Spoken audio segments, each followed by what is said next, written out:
Hey TV fans, I am bored now. On this video I'm going to be talking about Stranger Things 5, Chapter 1. It is called The Crawl. Full spoilers from the start of this review, and I've just got finished watching this a matter of minutes ago. And yeah, we are so back. This was a great opening to the new season, to the final season. And yeah, it was very good. I have very little to complain about, really. I think it was very well paced. It was very exciting. It did a great job of picking things up and connecting the end of season 4 to the start of this new season and setting up the new status quo with the characters. There was a lot of good character beats and a lot of good drama and some big spectacular moments, but also there was, as I said, some nice build-up and pacing, like it wasn't too rushed. Again, there's some good horror scenes which we tend to associate with Stranger Things. I only really have a couple of complaints, and I think there is a couple of moments of forced drama and drama which maybe feels like it doesn't quite fit into Stranger Things, especially at this point. And there's a couple of character moments or dialogue which were a little bit off for me, but that's about it. Like, I think it's a very strong and confident opening to season 5. Like, you can see the writers and directors really know the direction they're going in and what the end game for the season is going to be.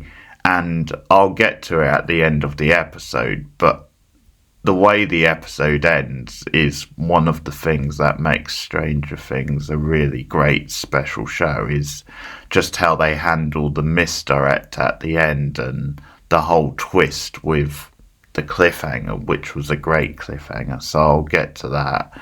And because it's episode 1 and we're back now for the new season, I will go through it in quite a lot of detail.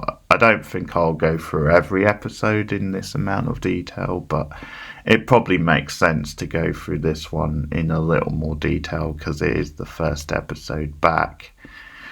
And of course we open in the past with a flashback, a bit like season 4 did. So this time it's going back to November the 12th, 1983.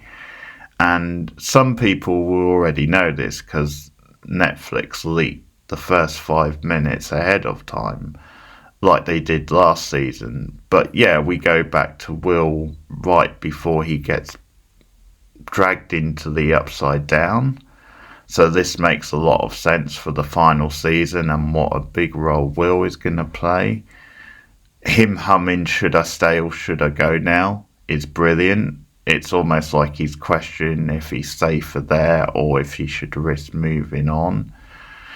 I was wondering, and I'm assuming this is the case, but I'm guessing that it was CGI on Will, partly in this scene, like to de-age him, because I'm guessing that all those years back when they did season 1, they wouldn't have filmed this scene because you don't see it in that season, and they wouldn't have known that far in advance that they were going to come back to it at some point. I'm guessing. Maybe they did, who knows? But that would be my guess. In which case, it's fine.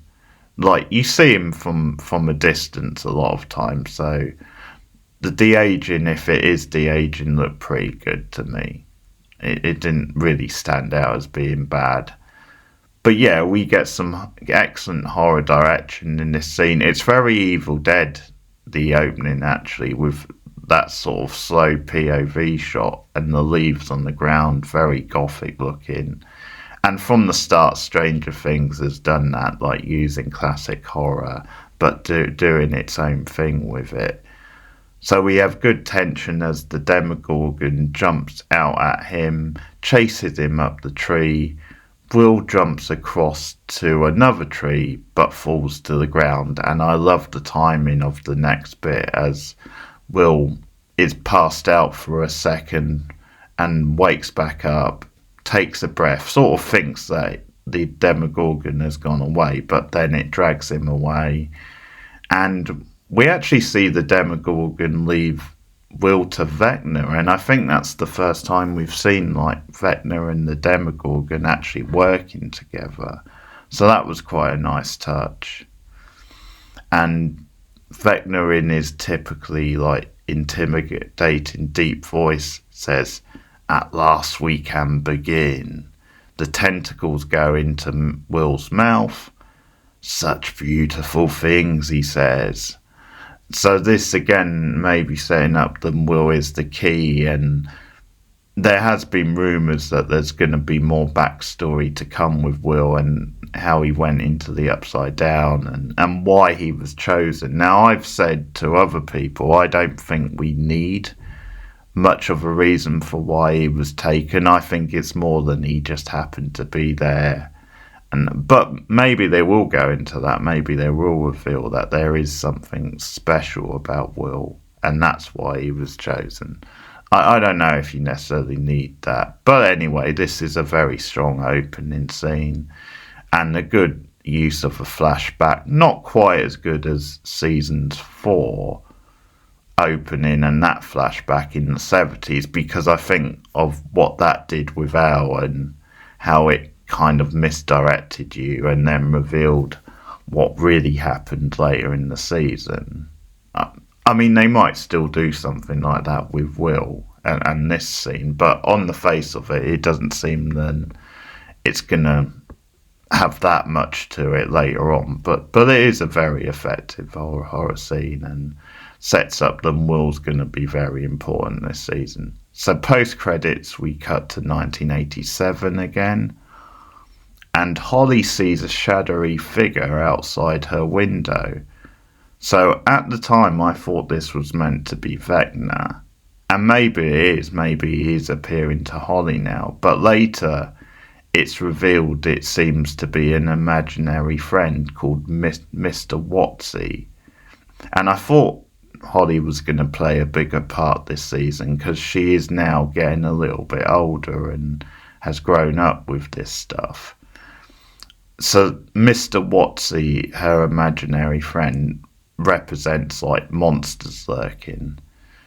This episode, I think, may be planting the seeds for like a Holly spin-off, which I would be down for since we've not seen much of her in the main show. So she is one of those characters who you can add to and give like bigger arcs on a spin-off show. So I would be happy if she was one of the characters to get a spin-off.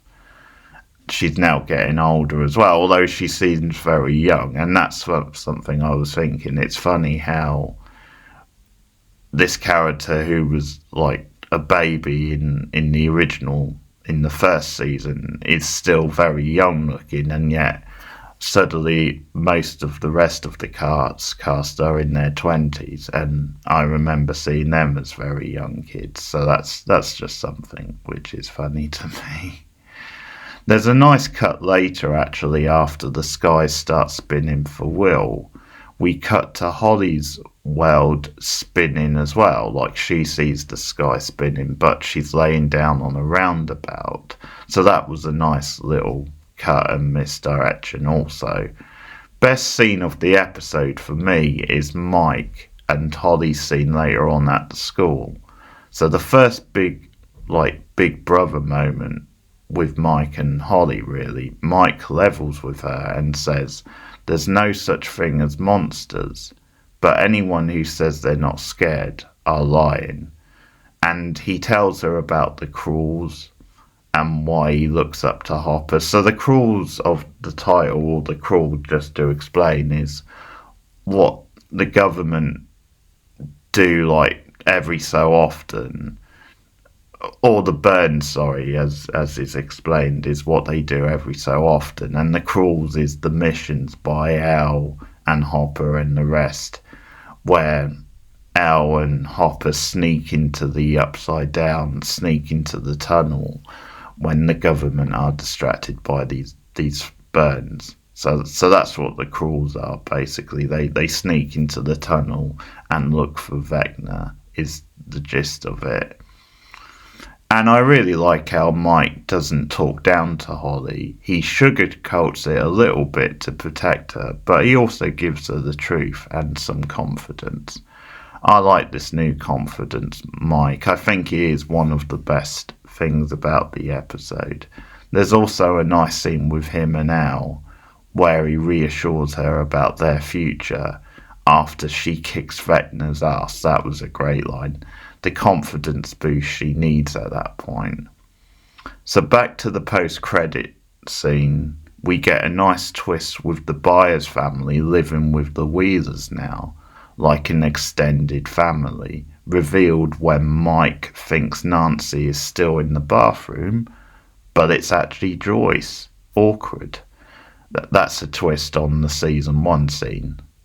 Of course, Ted is grumpy about them staying. Holly now rides on her bike with the others like she's one of the team. Very nice. So Hawkins is mostly under lockdown at this point, still very COVID era feeling.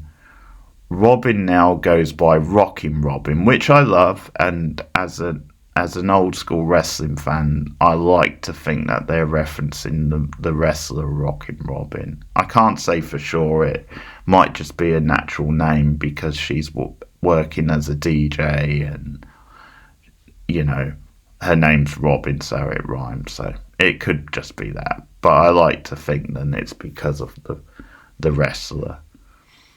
But that's her DJ name anyway. Of course, Steve assists her at the station, and Nancy is station manager. That all works quite nicely.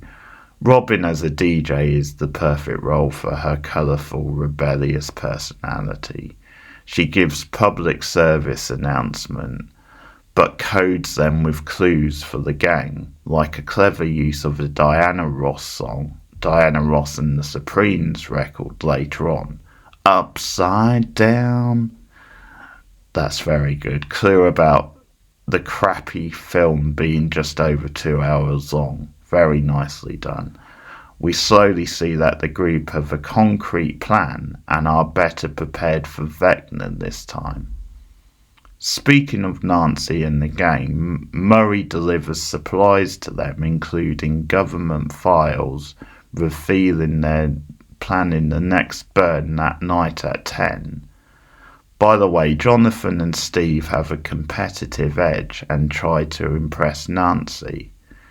I kind of like that season 5 is leaning into this from the start, since 4 teased it anyway. As long as they don't spend the whole season squabbling, I'm fine with it. Steve was a bit more toned down this episode and comic relief. His goosey line about Will's powers, not one of his best. I'm guessing he might be referencing Goosebumps with that one. So not Steve's best episode, but I'm sure he'll go into the season. It's difficult sometimes when you've got so many characters that they're juggling. You know, someone's gonna take a back seat sometimes. At school, Dustin is wearing a Hellfire t-shirt, in part as a tribute to Eddie, and partly as defiance to the bullies led by Andy, trying to force Dustin to disband the Hellfire Club. A more downbeat Dustin is saved by Lucas, who has grown into the role where he's feared around school. Very nice. Lucas and Mike both think Dustin should keep his head down and stop fanning the flames. Dustin, still mourning Eddie, wants the group to get on with the hunt for Vecna. Dustin later puts a snake in the bully's locker to give them a good scare. This is pretty weak stuff, I've got to say. That's probably my least favourite scene of this episode. It's just not very Dustin or Stranger Things for me. It feels more like something you get in season 1, and again doesn't really fit Dustin's more serious tone at this point. I never really got the impression he would pull that sort of prank, to be honest. Some of the drama this episode is a bit cringe or forced at times, a bit like Karen and Ted fighting, Karen turning to the bottle. It just feels a little bit cliched at this point, I guess because I've seen so many things resort to that. And yeah, I mean, the stuff with the bullies and also this, it's a little bit like the stuff which Rachel complained about with Al and the bully Angela at the start of season 4 when we did those reviews. So again, if they move on quite quickly and if it works for the story, I'm not too fussed. Like, I think most of this works. It's just the scene with the snake in the locker was a bit cheesy, and I would have cut that out personally. Another example of this, and this is an interesting but also random scene, is that Will later catches Robin and Vicky kissing in the hospital and freaks out. Now, does this mean he's got a crush on Robin? I mean, that would be an interesting choice. I mean, it could be a way of maybe trying to get over Mike and any romantic feelings he has for Mike. It could also say that maybe the writers are backing out of making Will gay. I'm not sure about that, but it could just be that he's got feelings for Mike, but Mike isn't really an option, and maybe he's gay. I mean, it could just be more than it's more about Robin keeping her sexuality under wraps. So it's a big deal than Will randomly catches her with Vicky. But yeah, I mean, by the end of the episode, because we're then deep into the upside down stuff with Will, it just feels like a bit of a random out of place scene, but I guess we'll see where they go with it. The later scene when the bullies track Dustin down to Eddie's grave and brutally beat him up is effective though. It says that maybe Dustin isn't thinking straight, but more importantly puts him out of commission for that night, meaning Jonathan has to step up and help Steve, Hopper and co with the science reading. So it does add some stakes, so that's very nicely done. Speaking of which, we first see Elle looking very Linda Hamilton-like, see what they did there, being trained by and timed by Joyce and Hopper after a quick shot of the government preparing for Elle. Hopper is harsh on Eleven because, in his own words, he doesn't want her wasted on another shitty recon mission. After 37 burns, all he's gotten are soldiers. There's greater pressure on Elle because of Will not sensing Vecna for months now. We also meet Dr. Branner's replacement, Dr. K, season guest star Linda Hamilton, with a very different vibe. She's very dry, deadpan wit, less stuffy and uptight than Branner. But her key line in the episode is still, innocent people are dying, we need to find the girl. And that's an interesting rationale, her as a villain, because it's almost like she's not a full-on villain, like she actually believes the idea that getting out is for the good of the town. So I think that instantly adds like layers to her character, and obviously Linda Hamilton is such great casting and so good, so I'm looking forward to more of her this season. Hopefully they give her a pretty big meaty role, because I read that she was considering going into retirement before she got the Stranger Things call. So that's very good. So we get the characters all preparing for the burn and their roles in the big plan at the end. Nancy and Mike both explaining it step by step to their respective groups is one of those little touches very few shows bother with. That night, Mike and Lucas keep watch. Lucas's line about snipers chew gum got one of the biggest laughs out of me. They message Joyce when the coast is clear for Hopper to sneak into the back of the van. Meanwhile, Jonathan directs Steve when to drive and how fast, etc. I wasn't quite sure what was going on there, but I know they had like coordinates and he was taking up the dusting role. Basically, I wasn't quite sure what their part in the Hopper plan was exactly, but Steve drives off anyway. We build to this big climax where Will slowly goes into a seizure and passes out as he visualizes the Demogorgons heading towards Hawkins.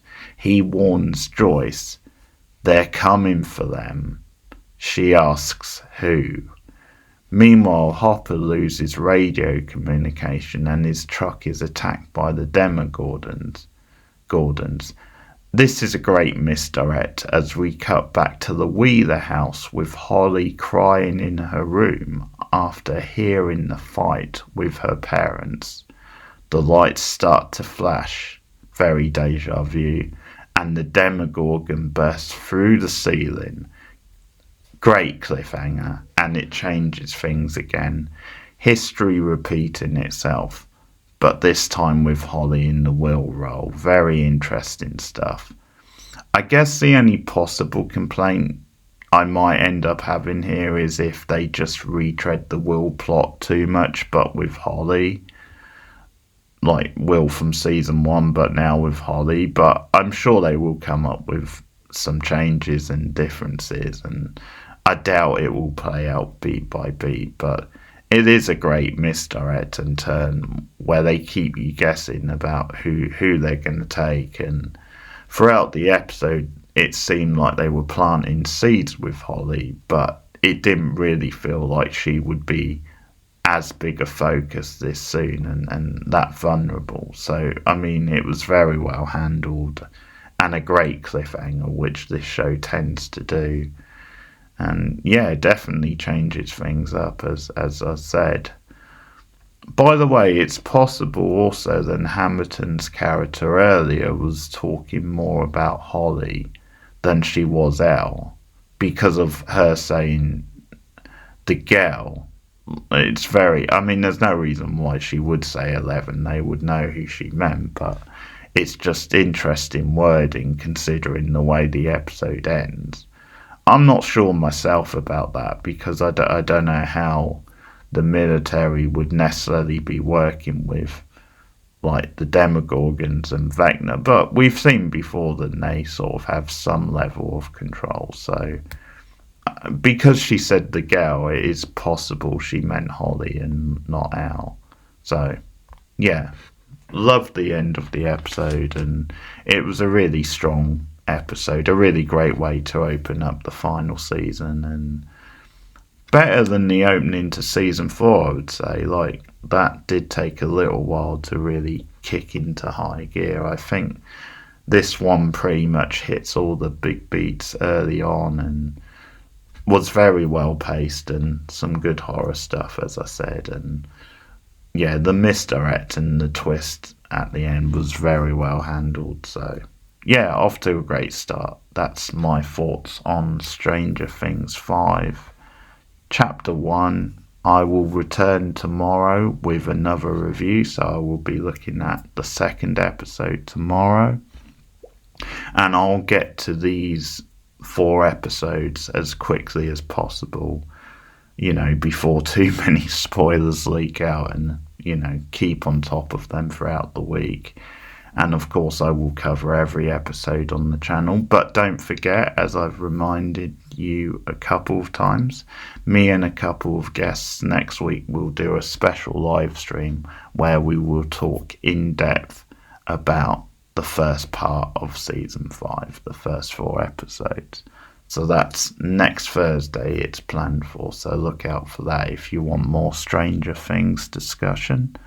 Let me know what you think of this episode in the comments below. Like and subscribe as always.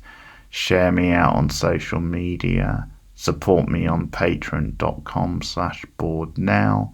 And you can also be a channel member at a variety of levels. So you just hit the join button on the channel. You can also make a one-off donation at the super chat button. And you can also donate on my PayPal account.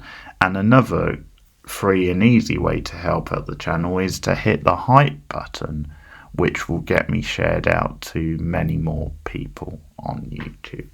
So just hit that hype button. But thanks everyone. Just one other thing, if you've seen past season 1, don't spoil anything in the comments, or past episode 1, don't spoil in the comments, because I am literally watching these one at a time. So be respectful in the comments, just talk about this episode. But thanks everyone, take care, keep watching TV, and I'll see you soon.